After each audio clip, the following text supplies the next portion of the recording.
It's a real honor to welcome Heidi Sincuba here from Durban University of Technology in South Africa.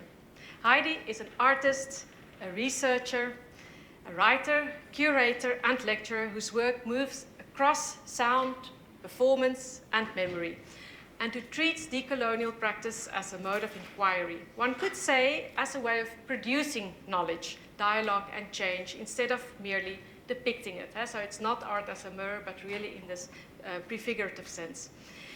Their keynote mirrors the IP title, and the title's been Reimagining Europe's Future, Connectivity, Creativity, and Care. I've said enough, Heidi, the floor is yours.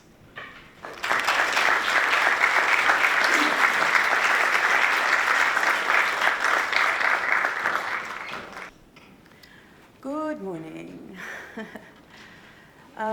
Firstly, I just want to express also my gratitude and joy for being here in this moment. I am a very proud South African citizen, but that also means that I am a citizen of a past Dutch colony. And so there is a kinship for me being here. I don't just consider myself a citizen of one place, but a citizen of the world. And I hope that throughout this talk, that connectivity and borderlessness is amplified, and we can start to work from that moment. I also want to pick up about this sense of urgency. We are in a very urgent moment. And I think for young people in particular, this sense of urgency is something that could actually propel the world into a better place, even in such times.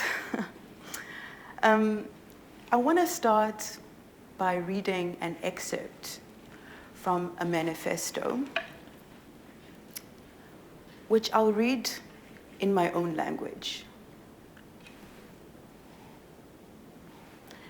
And I hope that you guys can follow along with the translation. Ngizwile kuthiwa emgodini kuyizizwe ngezizwe zikamnyama.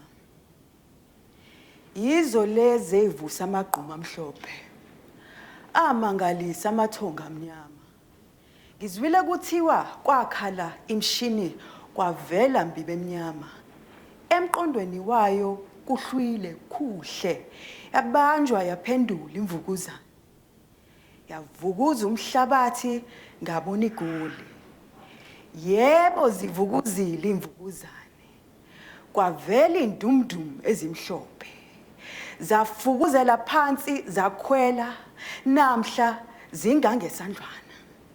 Ngizwile kuthiwa ngikhwela ngesuli ithukuthu ngithi ngiphezulu ngibona ikhatha zentuthu emhlophe yothula isuka phansi enyaweni zami ngibheke ngibona ivimba umhlaba wonke.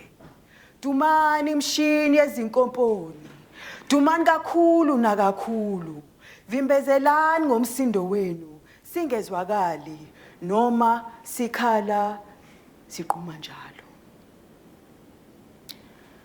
This is something that can be considered a poem, but I see it as a manifesto. And a manifesto in my industry, I'm an artist as Margriet has said, is really important. You might find a surrealism manifesto, you might find a cubist manifesto, a Dadaist manifesto. And you see over time that this is a way that artists have been able to write themselves into history. So a manifesto serves as evidence that a group of people have come together and made a decision about how they'd like to see the future of the world. And so this manifesto that's written by Dr. Benedict Vilakazi, the first Black intellectual at Wits University in Johannesburg, which is called Izinkomponi. He wrote this in 1945. Izinkomponi means at the mines. Is one of the greatest and earliest philosophical texts about contemporary technology that I know. Not because it explains how machines work, but because it asks a more difficult question. What does it mean to encounter a machine from below? For Europe, the machine often became a symbol of industrial progress. For sub-Saharan Africa, the machine arrived differently. As the drill, as the winding engine, as the crushing mill, as the locomotive carrying migrant workers, and as the apparatus that reached into the earth to remove gold, diamonds, and coal, while simultaneously extracting black labor from communities and reorganizing entire ways of life. It is a different technological ontology, because where Europe remembers invention, Southern Africa remembers extraction. Where Europe imagines innovation, Southern Africa remembers excavation. Vilakazi understands this in his manifesto. His manifesto never treats the machine as neutral, nor does it romanticize resistance. Instead, he speaks directly to it. He addresses the machine in the language of Izibongo, which is what we call manifestos in my language. His phrase, we call this praise manifesto, by the way. This is what mainstream English translations would call praise poetry. But his praise poem is edged with irony, with confrontation, with refusal. Dumani mshini Izinkomponi, he says, make such noise that we cannot be heard, even as we cry out. The machine, to him, is so loud that it becomes political. Its sound overwhelms human speech. Its rhythm reorganizes bodies. Its movement reorganizes the earth. And I think this is where our contemporary conversations about tech should begin. Because we often imagine things like AI as if they appeared suddenly, from code, from computation, from the cloud. But there is no cloud without the mine. Every data center begins with extracted minerals. Every processor begins in the earth. Every algorithm carries a geological history beneath its abstraction. Vilakazi knew this 80 years ago. He reminds us that before technology is digital, it is terrestrial. Before it is computational, it is extractive. When we hold a smartphone, we really think of the geological or the ecological. We think only of the digital. But every technological object begins as earth. Silicon, copper, cobalt, lithium, manganese. These are not peripheral to computation. They make computation possible. The Democratic Republic of Congo alone supplies between 70 and 80% of the world's cobalt. Think about what is happening in the Congo. Cobalt is a mineral without which contemporary battery technology simply could not function. Yet discussions of artificial intelligence, platform economies, digital innovations often proceed as though technology exists independently of the landscapes from which it is extracted. This forgetting is not accidental. It is philosophical. Modern Western thought has largely inherited a distinction between subjects and objects. Humans possess agency. Matter is passive. Minerals become resources, and the earth is understood primarily through its utility. But many African philosophies, like Ubuntu, begin from a very different premise. Ubuntu, being, which is the direct translation, is relational. The world is not divided between living subjects and inert objects, but understood through a dynamic of networks of interdependence. Land is not simply property. It is ancestor, it is archive. Rivers, forests, stones, and mountains participate in social worlds because existence itself is constituted through relation rather than isolation. This is why Vilakazi's manifesto Izinkomponi is so important to me. He speaks to the machine. He addresses it. He does not describe it as an inert object. He addresses it as if it possesses character. Its violence, precisely in its capacity to enter in its human relations, its ability to drown out human voices, to reorganize how people live. This personification of the machine is not just literary ornament. It reveals an ontology that has entered the moral community. But if machines participate in relationships, then so too do the minerals from which they are made and the materials that they extract. That is the ethical shift. Rather than asking only whether AI is fair or algorithms are biased, we should ask, what relationships do these technologies make possible? Think of the manosphere. Think of trad wives, right? There are relationships being constantly formed by our interactions with technology. Whose land is opened? Whose bodies are moved? Whose rivers are polluted? Whose communities are displaced? And whose labor remains invisible? Mining has never just been about minerals. Across southern and central Africa, it also has produced systems of migration. Entire generations have traveled between rural homesteads and mining compounds. Families have been separated, cities have emerged, and circulation of bodies, minerals, and capital still underpins the global economy today.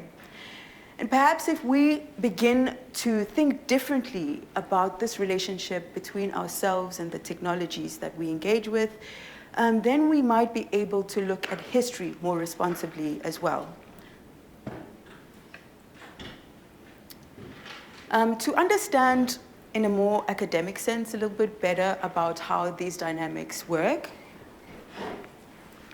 I'd like to go to one of my favorite thinkers, Michel Foucault, whose theory of biopolitics argues that modern states increasingly govern not only through law or punishment, but through management of life itself. Populations become objects of administration, health, reproduction, labor, education, movement, and productivity were all subjects to govern and regulate. Power, in other words, became productive. It sought to optimize, but as Achille Mbembe famously argued, colonialism exposed a limit to this framework. For colonized populations, power was never simply about making life flourish. It was also about deciding who could be exposed to death, abandonment, dispossession, and perpetual precarity. Mbembe called this necropolitics, the sovereign power to determine whose lives are protected and whose lives become expendable. Today, I want to suggest that these logics have become increasingly algorithmic. Borders are no longer governed by guards and fences, but they're governed by databases, by predictive analytics, biometric passports, automated visa systems, risk scoring algorithms, facial recognition, and artificial intelligence. This is what I call algorithmic necropolitics. I want to plug my paper real quick, if you want to scan that QR code.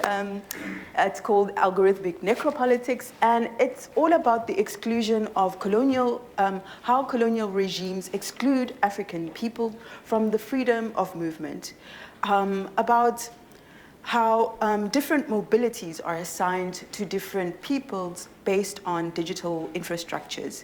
And nowhere is this contradiction more visible than specifically Europe's relationship with Africa. I've noticed as I've been back recently that anti-immigration sentiment has gone up thousandfold. And it's shocking considering how much of the technologies that are used against African people come actually from the African continent.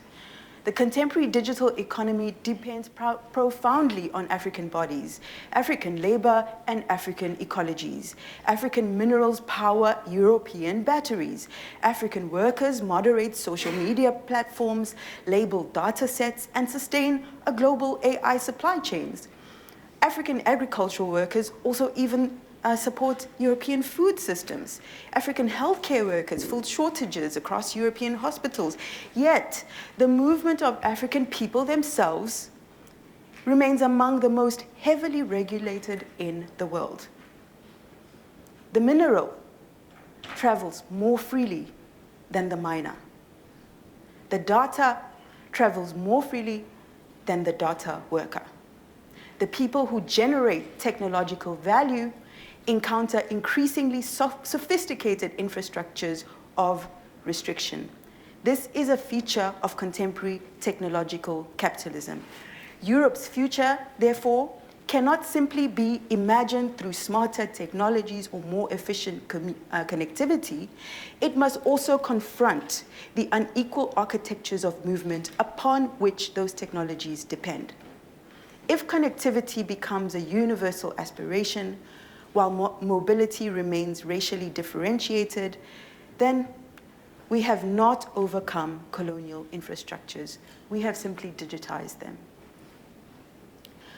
I want to propose the idea of the glitch to counter this dynamic.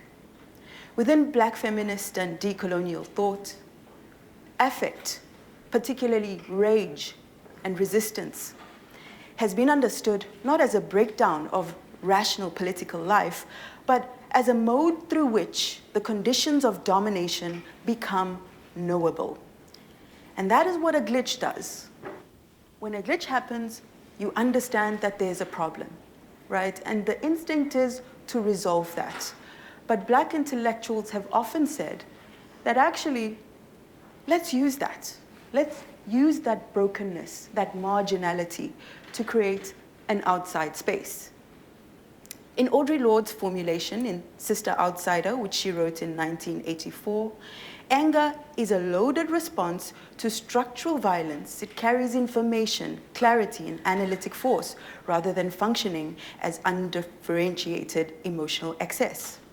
Read philosophically, this positions affect not as pre-political impulse, but as a form situated in cognition through which the contours of power are disclosed.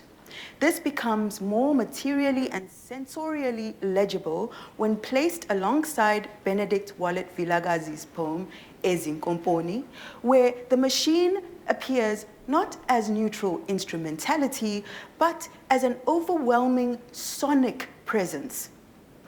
In it, the machine is structured not only as industrial noise, its drilling, its grinding, its reverberation, such that sound becomes a governing force that recognizes perception, labor, and bodily orientation. Here, to him, noise is not background to modernity. It is the primary foundation of these technologies. It saturates the life world, producing a condition in which speech is drowned out and human address is rendered precarious. In this sense, Vilakazi articulates what might be understood as an early theorization of industrial sonic domination. Read through Black sonic traditions, this emphasis on sound extends beyond representation into epistemology. Across Black expressive forms like praise poetry, call and response, improvisational music like jazz, and percussive logic, sound operates as a mode of thinking in relation rather than abstraction.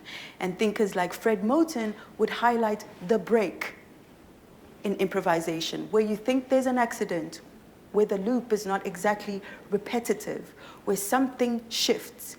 He identifies that as the core of traditions that do not treat sound as secondary to meaning, but constitutive to making meaning itself.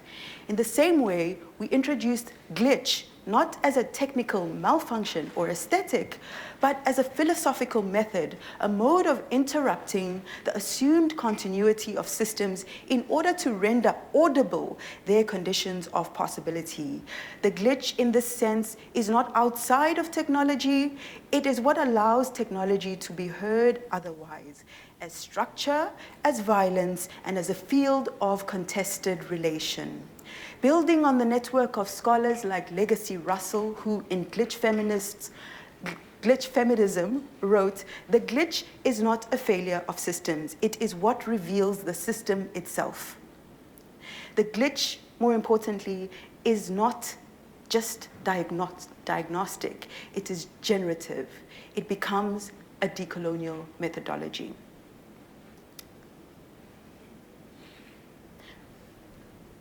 Actually, I just want to introduce this video before I play it. The next thing I'm going to do is just play a couple of videos which I see as examples of manifestos that not only present an alternative narrative to how we relate to technology, but also actively glitch, right? This video is called Forwarded Many Times. It was created by Monde Gumede in 2021. And it's a film about misinformation, more precisely, a film about circulation, about what happens when the truth is no longer anchored in institution, but moves through private messaging, WhatsApp groups, forwarded clips, screenshots, voice notes, half-verified, claims that accumulate authority through simply sharing, through repetition. The film stages something we already know, especially in South Africa, that narratives are manufactured, they are produced.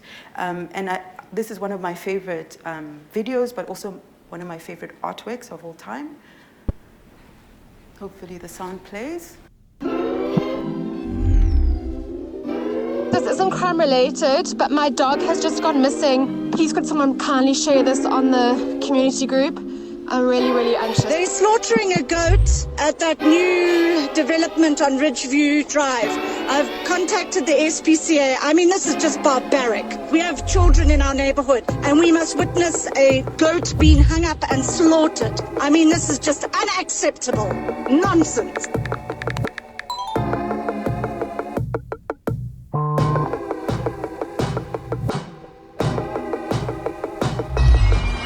Guys, I promise you, there's an oak here playing bagpipes. I promise you, if the Scots come over the hill, yeah, I don't know.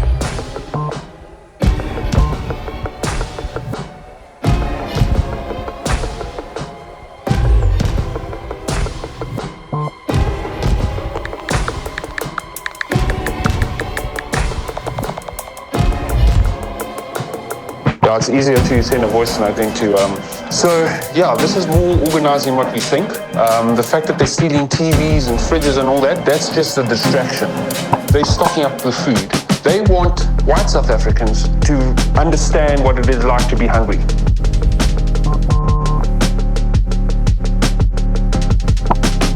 Final stage is where the plot unravels itself. And we find out who's actually behind the whole thing, and it's the EFF. This is an attempted coup. So within the next 3 weeks, maybe 4 weeks, it's going to be a coup. On the 2nd of November, they will close down all the airports. There will be no planes taking off or coming into South Africa. And it is a day when they want the white community to tremble. All the white people in South Africa must be killed. They're not welcome in South Africa. 2nd of November is the day.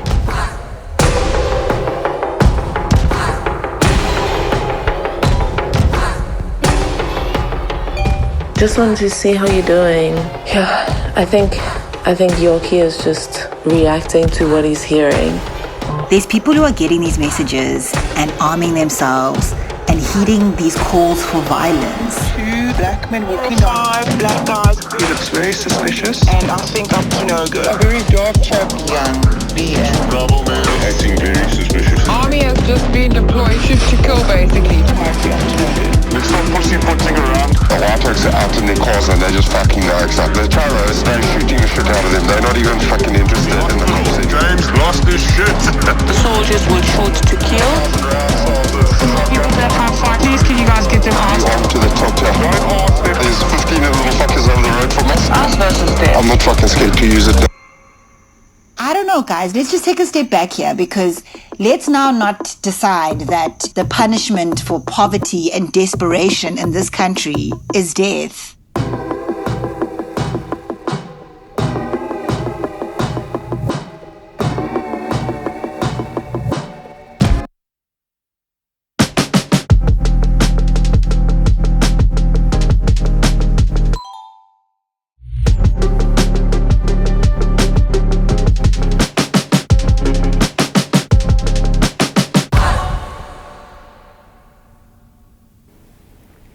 So the reason I love using this video as an illustration of some of the ways I'm trying to approach technology is because it shows a narrative that many of us know. We know this white genocide narrative quite well, and we also know many other narratives that are pushed, particularly by the Trump administration, through the use of technology, social media platforms, and so forth. But when an artist takes a situation like that, a moment like that, and makes an artwork responding to that, it then allows you to see it in a different way and try to switch that narrative into something that could produce an entirely new narrative. And so, of course, I would say that Monde Kumete, who's made this video, has successfully done that, because what he does is what he does as a director, he's a video director and a fashion stylist as well. What he does in Forwarded Many Times is not only highlight this idea of misinformation, but he talks about what happens when the truth is no longer something that's fixed. And what networks of information, how they behave when they are mutated, accelerated, and become ideological before they are verifiable. In Forwarded Many Times, he captures with precision what a digital technology is when it's no longer just a medium of representation. It has become a medium of social engineering through circulation. And crucially, this video shows that circulation is never neutral. It's shaped by fear, by political memory, by inequality, by mistrust, and by the historical conditions in which communication itself takes place. In this sense, misinformation is not an external glitch in the system, it is one of the system's native logics. What connects this back to Vilakazi and to Izinkomponi is something subtle but important. In both cases, technology is not simply a tool that humans use, it's a force that recognizes relation between people and truth, between speech and authority, between visibility and belief. Technology is not neutral. Its codes are written by power. Its systems mirror the extractive logics of empire, prioritizing profit over people, speed over sustainability, surveillance over sovereignty. Glitching the future is a counter method, a praxis for reprogramming digital futures through a decolonial lens. It rejects the myth of universal design. Instead, it centers multiplicity, repair, and the right to imagine otherwise. Our tools are speculative, embodied and insurgent. We work in glitch and delay, in refusal and rewrite. We draw on feminist networks, community protocols, and the poetics of code. We ask, what if infrastructure was designed for care? What if networks honored consent and complexity? What if data flowed along ethical, non-extractive lines? Glitching the future doesn't promise answers. It offers methods, experiments, disobedient architectures of possibility. This is not about inclusion in existing systems. It's about rebuilding them from below, with logical knowledge, collective memory, and technological sovereignty as foundations. We are not here to optimize. We are here to reconfigure, to glitch the signal, to reclaim the code. This is a manifesto. This is a method. This is the future we demand. So that is the Glitching the Future manifesto. It emerged from a collaboration between Bubblegum Club, which is based in Johannesburg, and ZAM Magazine, which is based in Amsterdam, of which the executive director is Sean, who's sitting right here. These two platforms are committed to cultural production and as a practice for social justice, radical imagination, and critical futurity across the African continent and its diasporas. But this project begins from a shared refusal, a refusal of the idea that big tech represents an inevitable horizon of progress. And so Glitching the Future asks a different question. What would it mean to interrupt these systems from within? Not from withdrawal, not from purity, but through glitching, as a method, as a refusal, as an aesthetic, and as political practice. At the center of this initiative is a continuously evolving repository of artworks, essays, sonic practices, and visual interventions produced by artists, technologists, and thinkers across the African continent and its diaspora. It's a space where digital culture is not simply consumed, but reauthored. Next, I want to show you an example of one of these productions. This was made by a fourth-year Wit student. Now, the manifesto I read at the beginning was produced by the first Black academic at Wits University, and 80 years later, there are now many Black students at Wits University, and this is the kind of work that they're producing. This work is called Impazamo, which means error.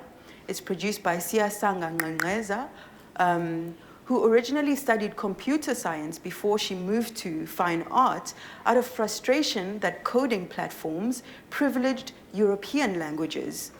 In Ngqengqeza, she explores coding through isiXhosa, reimagining computational language through an African linguistic framework.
So that's a student from Wits University, which is in Joburg.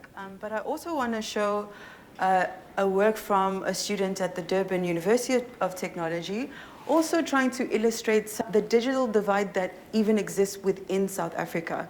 I think you'll see it very clearly in the difference between the work. So that should show you the digital divide that then exists globally.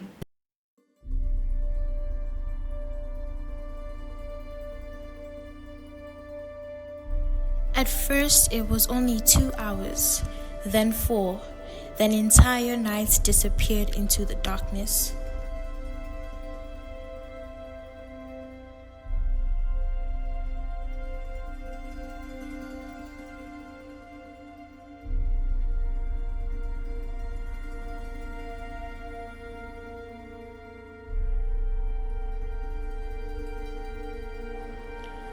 The country learned how to live around darkness. Homework was done before batteries died. Voice notes replaced video calls. People stopped asking when the power would return. You don't have electricity also. We don't have electricity. You? The system did not collapse all at once. It failed slowly, one blackout at a time. Some areas disappeared from the grid longer than the others.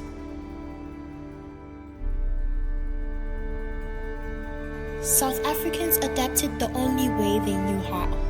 People learned to move quickly when the lights returned. Entire routines were built around battery percentages. Darkness became part of everyday life.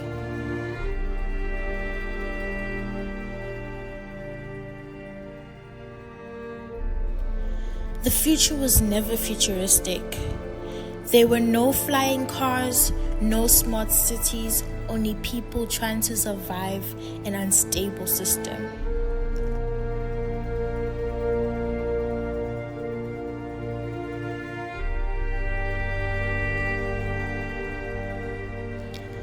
Maybe the real glitch was believing the system would hold forever.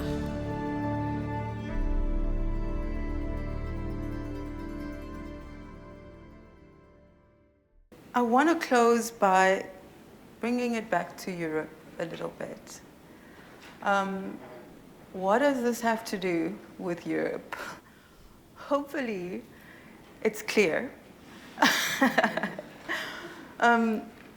What I was trying to refer to when I was talking about Ubuntu, I don't know if some of you have heard of this philosophy, but I truly believe, I have very few beliefs, but one of my beliefs is that we are connected.